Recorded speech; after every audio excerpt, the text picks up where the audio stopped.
It has been 1 year since major changes to Ohio's concealed carry law. So what do the numbers show, and what are officials saying about how this move impacts public safety? Ohio gun laws, the big story today. 1 year ago, Ohio's governor signed Senate Bill 215, which did away with requiring permits for those seeking to carry a concealed weapon. That law also no longer requires drivers to immediately inform law enforcement officers if they have a handgun in their car. Since then, the law has been somewhat controversial.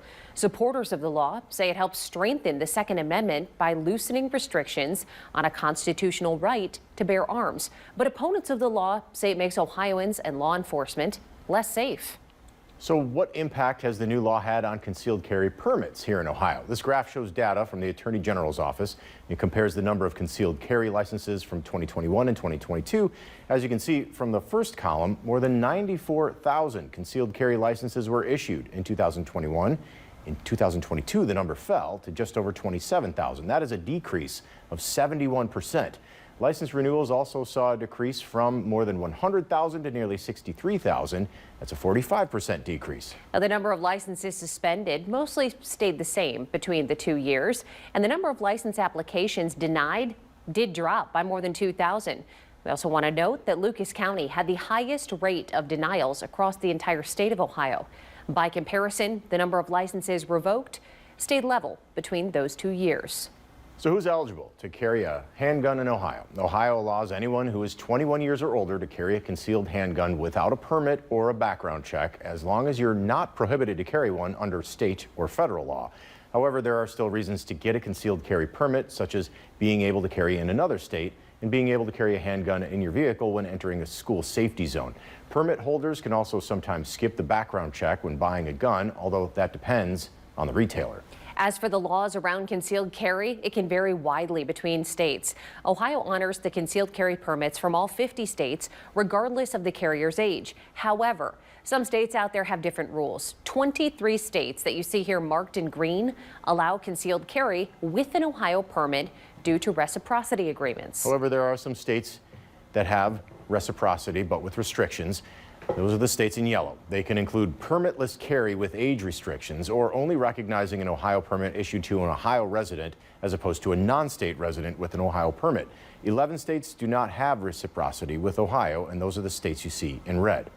One of the concerns some have about Ohio's permitless carry law is that it means some people are no longer taking the gun safety training that was once required to obtain a permit. We reached out to Toledo Police. They responded with this statement saying, quote, the Toledo Police Department will continue to enforce and follow the guidelines set forth in Ohio Senate Bill 215. However, it is crucial for individuals who choose to carry concealed firearms to undergo proper training and be aware of the responsibilities that come with carrying a deadly weapon. Our department will continue to educate the community on safe and responsible gun ownership.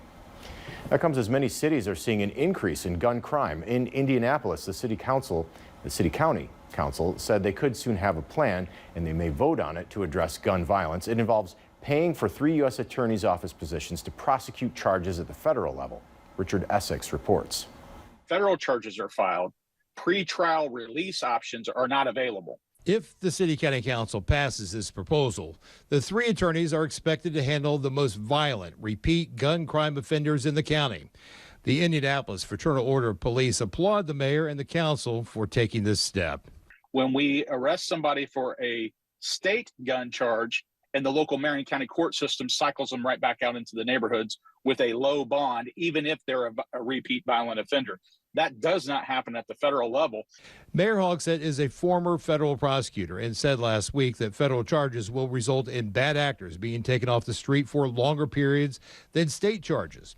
Snyder says at the federal level, those accused of gun crimes are often denied bail and must serve the majority of their sentence in prison. He says the Marion County courts have become, by design, a revolving door for criminals that has helped feed the rise in gun crimes. And then the next thing we know, we have a retribution shooting, a retribution killing, or a new offense that has occurred.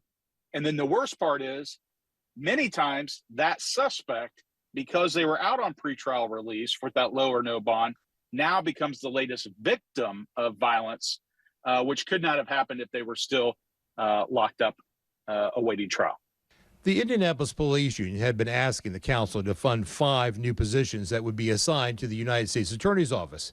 In the past, Snyder says gun crime cases from Indianapolis have overwhelmed that office. Zach Myers, the current United States Attorney based here in Indianapolis, sent a statement to iTeam8.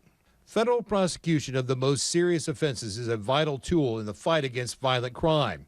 Our new partnership with the city of Indianapolis will enhance our ability to hold accountable those who are driving gun violence in our neighborhoods.